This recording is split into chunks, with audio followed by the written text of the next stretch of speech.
Nah, ini nih yang lucu karena papaku itu kan oma itu memang dari Jerman Prancis. Aha, Nah, akhirnya papaku tuh penampilannya pun kayak orang luar memang. aha. Jadi kalau ngeliat nah ngomongin papa ya, papa tuh unik.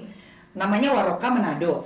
Begitu dengar dulu suaranya Jawa, Medok karena papaku besarnya di Malang. Maka ketemu mama di situ. Oh Di gitu. Malang sekolahnya segala macam. Suara kayak Jawa, begitu nongol Mukanya kayak bule pelek mata biru kayak hijau-hijauan, mata hijau. Serius tinggi gede. Iya papaku tuh.